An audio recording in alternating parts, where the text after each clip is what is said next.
Guys, good evening. Ako nga pala si... Good evening. Ako nga pala si... Nagulat ako.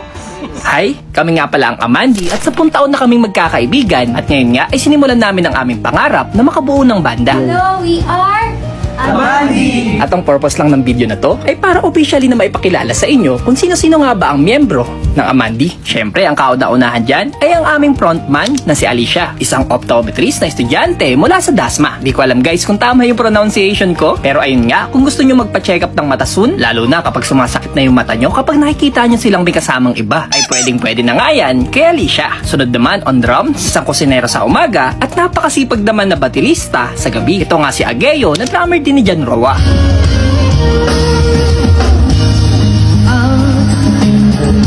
On lead guitar naman ay ang poging-poging si Jacob na minsan na nga rin kinuha bilang sesyonista ni Arthur Miguel. On bass naman ay si Cillian na bahista sa umaga at bahista din sa gabi. Yun guys, yun lang talaga yung alam ko. Alam ko nagbe-bass lang talaga si Bio. At siya nga din ang bahista ng sikat na banda na Cruz Band. At para naman sa rhythm guitar, syempre, si Katakas. And guys, di ko din alam kung anong magiging ambag ko sa banda na to. Pero yun, kami ang Amandi.